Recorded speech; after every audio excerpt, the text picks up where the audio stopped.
Morning students. आज आपण 10वी मॅथ्सचा पेपर पॅटर्न कसा असतो, 40 मार्कामध्ये कसं विभागणी केलेली असते ते पाहणार आहोत.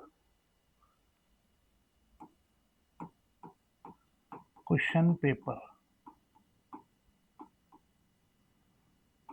Pattern of 10th maths. आता हा जो पॅटर्न आहे पार्ट 1 आणि पार्ट 2 दोन्हीसाठी सेम आहे बेटा.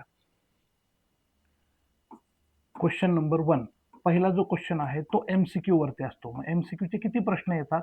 4 प्रश्न येतात आणि चारही प्रश्न कंपल्सरी असतात. 1 मार्कासाठी एक प्रश्न असेल. क्वेश्चन नंबर 1A 4 मार्कासाठी असतो, हे 1A. आणि यात B असतो. क्वेश्चन नंबर 1A झाल्यानंतर B मध्ये व्हेरी शॉर्ट आन्सर्स असतात, खूप छोटे छोटे उत्तर असतात, जे की 1 मार्कासाठी ते पण विचारले जातात. Very short answers. यात पण 4 प्रश्न असतात. हे पण किती मार्काला झालं? 4 मार्काला. म्हणजे पहिला प्रश्न जो झाला एकूण तो 8 मार्कासाठी झाला. आता या पहिल्या प्रश्नामध्ये एक गोष्ट लक्षात ठेवा विद्यार्थी मित्रांनो, क्वेश्चन नंबर 1A MCQ असेल, 4 MCQ येतील. तिथं आपल्याला पर्याय ऑप्शन लिहायचे आहेत, फक्त ABCD पैकी एक जो उत्तराचा आहे. इथं ऑर मध्ये नाही आणि बी मध्ये पण ऑर मध्ये प्रश्न नाही. हे कंपल्सरी प्रश्न आहेत. यात जर एखादा प्रश्न चुकला तर आपला 40 मधून तो वजा होईल. पहिल्या प्रश्नामध्ये सगळे 1-1 मार्काचेच प्रश्न आहेत. ठीक आहे. Now question number 2. Question number 2 activity असते बेटा. मग ऍक्टिव्हिटी मध्ये काय असतात? फिल इन द ब्लँक सारखे प्रश्न असतात. Solve any 2. इथं मात्र 3 प्रश्न विचारले जातात. मग या 3 पैकी आपल्याला 2 प्रश्न सोडवायचे आहेत. 2 मार्कासाठी एक असतो. मग आता एक गोष्ट लक्षात ठेवा, 3 प्रश्न असतील, 3 पैकी 2च सोडवायचे आहेत, जो की प्रत्येकी 2 मार्काला येईल. मग हे 4 मार्काचा क्वेश्चन नंबर 2A झाला. इथं पण B आहे, सॉल्व एनी 4.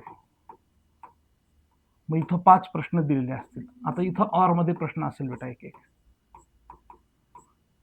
क्वेश्चन नंबर 2 पासून एक एक प्रश्न ऑर मध्ये असेल. 8 मार्कासाठी येईल बेटा हे.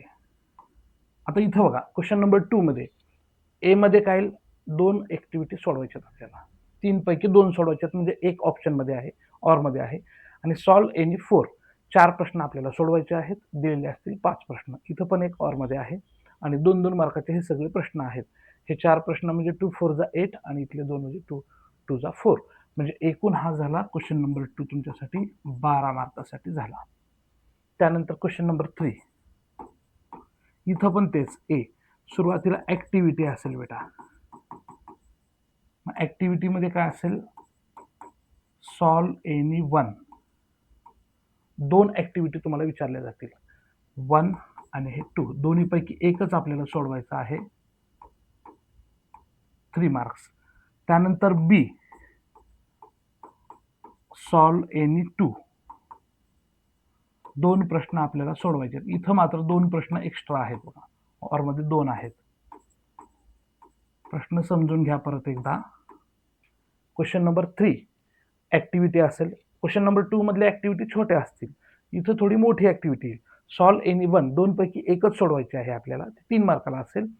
आणि सॉल्व एनी 2 2च प्रश्न सोडवायचे आहेत, जे की 4 प्रश्न दिलेले असतील. इथं आपल्याला 4 पैकी 2 सोडवायचे आहेत. 6 मार्क किती झाले? म्हणजे हा जो क्वेश्चन आहे तो एकूण किती मार्कासाठी झाला? 9 मार्कासाठी. ठीक आहे. Question number 4 solve any 2. कोणतेही 2 सोडवायचे आहेत. 3 प्रश्न असतील दिलेले प्रश्नामध्ये. हे 4 मार्कासाठी एक येईल बेटा. हा प्रश्न झाला 8 मार्कासाठी.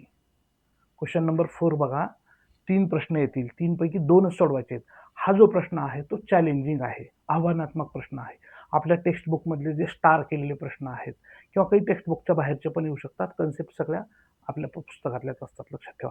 हा प्रश्न तुम्हाला थोडा जरा जास्त तयारी करण्यासारखा आहे आणि हे प्रश्न सोडवते वेळेस आपल्याला वेळ पण जास्त लागतो. त्यानंतर शेवटचा प्रश्न आहे सॉल्व एनी वन. 2 प्रश्न दिलेले असतील, त्यापैकी एकच सोडवायचे. 3 मार्काला येईल बेटा. हे 3 मार्कासाठी. मग आता थोडं लक्ष द्या. हा सगळा पॅटर्न पाहिल्यानंतर एक गोष्ट आपल्या लक्षात येते. क्वेश्चन नंबर 1 मध्ये सगळे 1 मार्काचे प्रश्न आहेत. क्वेश्चन नंबर 2 मध्ये सगळे 2-2 मार्काचे प्रश्न आहेत.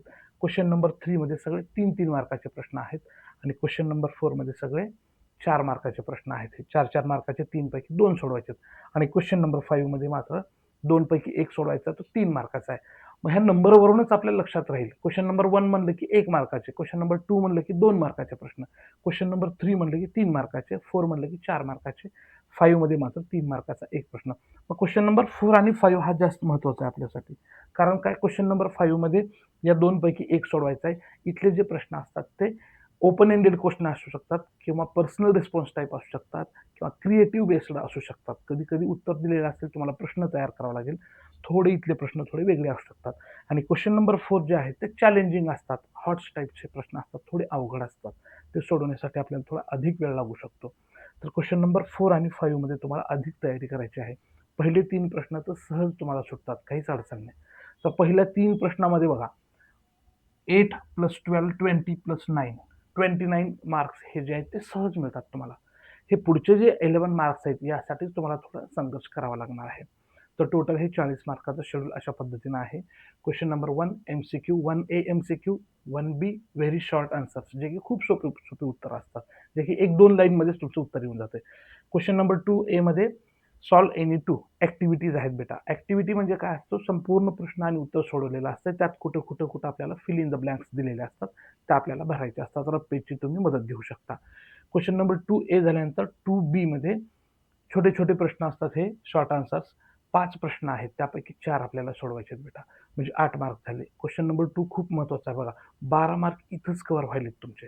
त्यानंतर क्वेश्चन नंबर 3, त्यात परत ॲक्टिव्हिटी आहे. ॲक्टिव्हिटीमध्ये काय असतं, समजा 3 मार्काची ॲक्टिव्हिटी आहे, तर 6 ठिकाणी फिल इन द ब्लँक्स येतील. एक फिल इन द ब्लँक्स अर्ध्या मार्काला येते. फिल इन द ब्लँक्स येईल किंवा बॉक्स येईल रिकामा. ठीक आहे, हे क्वेश्चन नंबर 3A मध्ये 1 सोडवायचे आहे. त्यानंतर 3B मध्ये इथं मात्र 2 आहेत ऑप्शनमध्ये प्रश्न. 1, 2, 3, 4 4 पैकी आपल्याला 2च सोडवायचे आहेत. सगळा पेपर सोडून झाल्यानंतर तुम्ही ऑर मधले प्रश्न पण सोडवू शकता. आणि हा जो पेपर आहे ऑर सहित 60 मार्काचा असतो बेटा.